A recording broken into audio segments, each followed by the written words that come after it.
Good morning, good afternoon and good evening, wherever you are and whatever you're doing. I hope you're having a fantastic day. In today's episode of the Things You Missed in Elden Ring series, we're covering Western Caelid. And then coming up in later videos will be Southern Caelid and Redmane Castle, followed by the next main boss. So if you enjoyed the content and would like to see more, please make sure you subscribe, and also if you enjoy the video, give it a like. So without further ado, from the Smouldering Church Site of Grace that we started this video at, you can head southeast and grab the Rockview Balcony Site of Grace and grab a few items around here. Then we'll move straight into tip 1 by going pretty much directly south towards Gael Tunnel, which I've marked on the map down here. On the way there, you can grab the runes from these tombs, then scooch around the cliff so you don't fall to your death, and I'll meet you at the tunnel entrance. This is a very self-explanatory cave, so just defeat all the enemies and grab the loot as you go. The only thing of note is the room with the giant land octopus in. Once you kill him, you can grab the smithing stones, and more importantly, the cross naginata weapon. Once he's dead, continue progressing through the dungeon and you'll eventually come to the Magma Wyrm boss. Before heading straight into the boss room like I do, continue in front of you and open the other door. This will allow you to rest at another site of grace for a quick shortcut back to the boss should you die.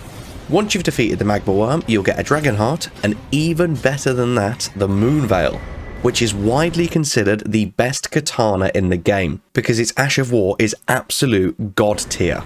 It takes the horizontal and vertical slashes of the regular katana's Ash of War and adds magical damage and a magical sweeping arc, which gives it tremendous range. I strongly recommend trying this one out if you are going for an intellect build. And once you're done here, you can rest at the site of grace that we just activated, and you'll actually be back in Limgrave. So now we'll move on to the next tip.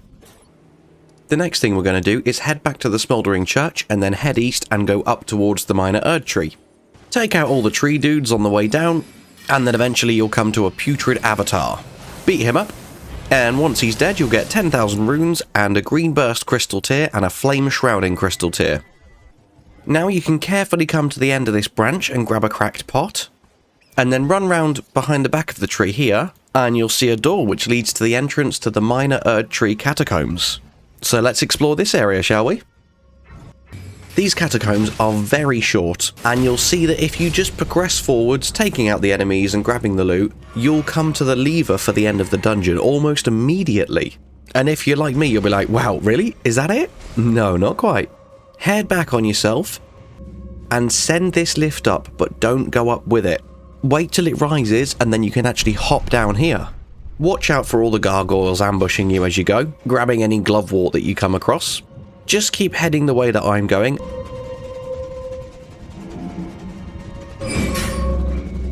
And you'll come to the Imp Head Wolf item that I've just picked up here. On this balcony that we've just come out at, you can grab a Grave Glovewort 5 and some Sacramental Buds. Then drop down and you can loot an Aeonian Butterfly. Keep progressing further down the dungeon and eventually you'll come to the entrance to the boss room. In here, you'll be faced with 2 Erd Tree Burial Watchdogs. One with a scepter and one with a sword. Just like any duo boss fight, just be very patient and cautious and watch for openings. You've defeated enough Erd Tree Burial Watchdogs by now that you should be absolutely fine. And once you have taken them down, you'll be rewarded with the Mad Pumpkinhead Ashes, which is a super fun summon just because these guys are awesome. And we're done here, so we can head out and on to the next tip.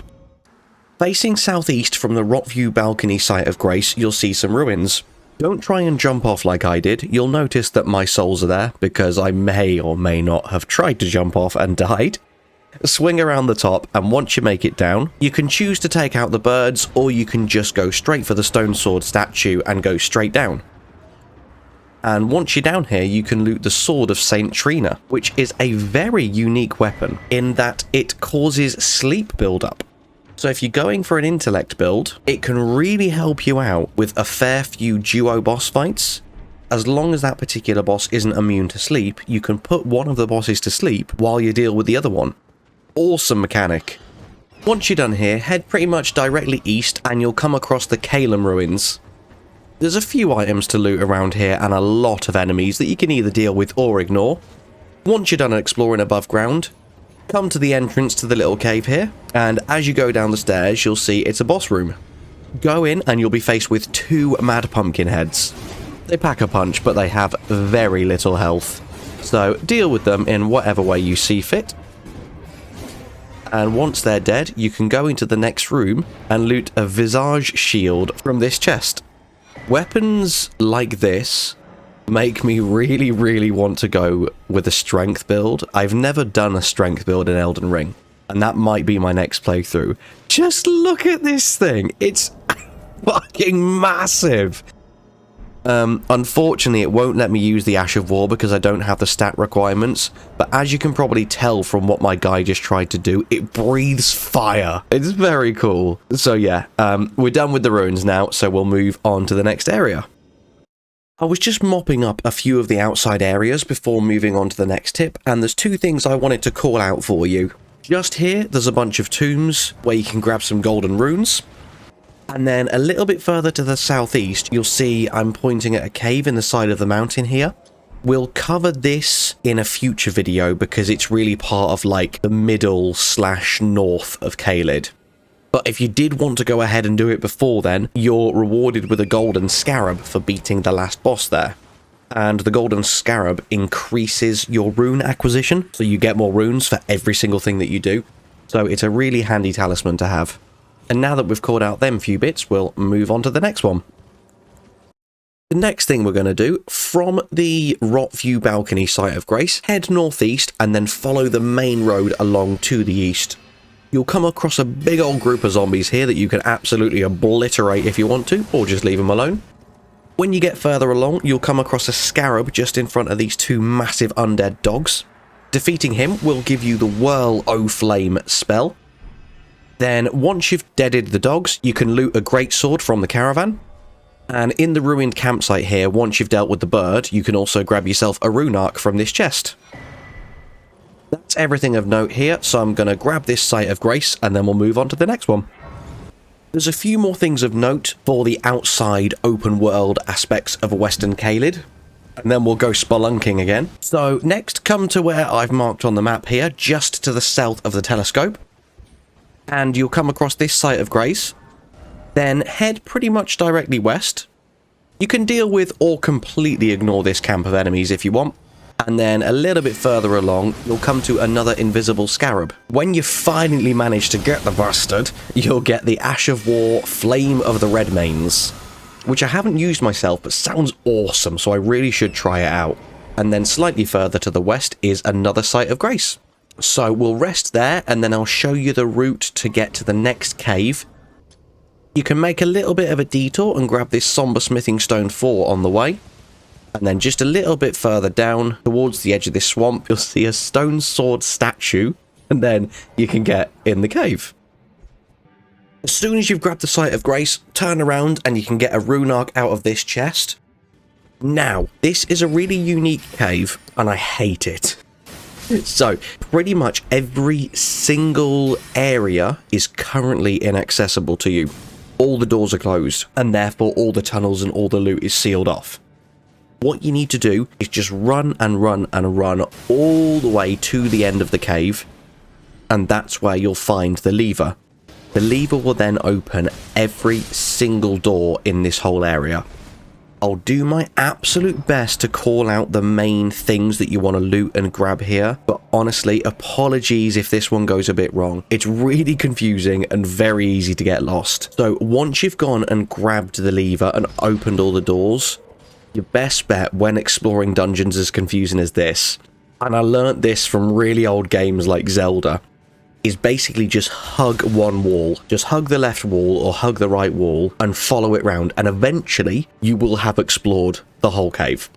So good luck, but I'll call out the few main items here so that you've got at least some baseline to go on, so you know what you're looking for and you know what you don't want to miss throughout the cave.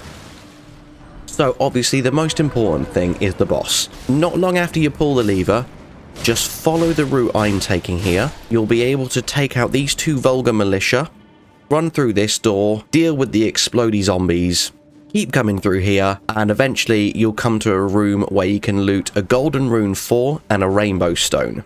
Now head over to this wall and you can smash through the wooden planks here. Be careful because there's a few very steep drops, and once you drop all the way down to the bottom, you'll be faced with the Frenzied Duelist.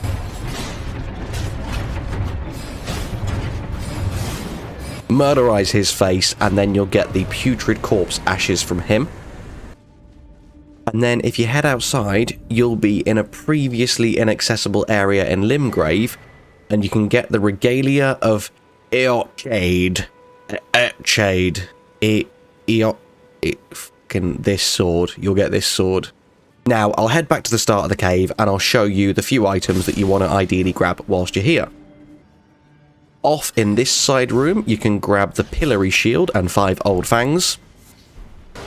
And then much further down, about the last thing that I'm able to finally stumble upon for you, is a Stone Sword Key and the Wakizashi Katana. And we are done here. Good luck. I'm sure you'll be fine. Now I'm going to teleport myself to the Fort Gael North site of grace that we grabbed before, and we're going to do Fort Gael. Once you get to Fort Gael, from the front, run round to the left-hand side. At the back, you'll see 2 of the giant flame machine things, and a couple of flaming zombies will spawn too. Once you've taken out all the enemies, you can grab the Flame Grant Me Strength incantation, which is insanely good, and it gives you a 20% boost to both physical and fire attack power. So it's awesome if you're using any fire-based faith weapons. Very soon, I'm actually going to come out with a guide for the top faith weapons to use for a full faith build, and number 1 on that list is fire-based. So this incantation is absolutely key to maximizing your damage output. Now we can head back round and actually enter Fort Gael. You'll see you can't get through the front door, there's a giant gate there that you can't open. However, come around the right hand side and hop around this tree. You can climb up the ladder here, and then you'll be on the ramparts. There's another one of them giant wolf lion enemies down below. I tried to cheese him with magic and it wasn't working very well, so I just went down and fucked him up the old-fashioned way. When he's dead, you'll get the Ash of War Lion's Claw, and you can also grab a rune arc from down here. Now, excuse me as I go and vanquish a bloody finger. Now that that's done, head back up the ladder that we came down, jump back over to where we came from, and carefully walk along this wooden plank. You can take out the knight and then loot some warming stones. Going up the stairs, take out the knights in this area too. You can loot the Star Scourge Heirloom, which is a talisman which increases your strength. And then all the way at the top of this ladder is a portal. That portal will actually take you pretty much right outside Redmane Castle. So we don't need to use it yet, and we're not actually going to use it at all, even when we do come to Redmane Castle, because there's a much better way. We're just going to run there the old-fashioned way to make sure we don't miss any loot. So go back down the ladder, and at the top of the stairs we climbed up, you can hop over onto this platform and grab 10 mushrooms. And then last but not least, hop down to the platform below you, and you can loot a Qatar from the chest in this room here. And now we're done. I'm sure there's a way to open up the main gate, but I couldn't find the lever for some reason. So I'm just going to teleport out because we never need to come back here again anyway. And I'll meet you in the next tip. I've teleported back to the Fort Gael North site of grace here to show you the next few bits. You'll see I've marked on the map a few of the places that I'm going to be showing you next. What I'm actually going to do before that, though, is finally go and grab the map for this area so that it's easier to pinpoint locations for you. However, as I'm running southeast towards the map, I stumble upon this Scarab. Once you've beaten him, you'll get the Ash of War Lifesteal Fist, and then just a smidge further, you'll come across a Site of Grace, and also a tiny little bit further on from that is a merchant. One of the most useless merchants in the game, to be fair, not gonna lie. He does sell 3 preserving boluses, which is very nice if you've got no other way to cure Scarlet Rot. But apart from that, just some very common items. A few poison items, arrows. Nothing of note here, so we'll move on. Just a tiny bit further south from the merchant, you'll see yet another Site of Grace. While you're here, you can activate the Aeonia Swamp Shore Site of Grace. Now finally, after doing all of that, we'll sprint onwards and grab the map. And And there is just 2 more things that I'd like to show you now. So we're going to go back to the Astray from Caelid Highway North site of grace. What a name. Why does it need to be that long? And I'll meet you for the final tip. Where I've marked on the map here is some ruins. So we're going to head towards them now.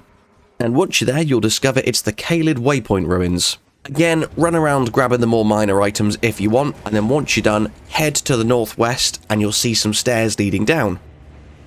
Down here is a ton of very easy enemies that you can murderize or ignore, it's up to you. And then once you go through to the next room, you can grab the Meteoric Ore Blade. And then just off to the side of these ruins here, on this corpse, you can grab yourself some Poison Bloom. And finally, head to the southeast, and right next to this marker, you'll find a Site of Grace. So now that you've activated the Caelid Highway South Site of Grace, this is going to set us up for the next video where we will cover Caelid South.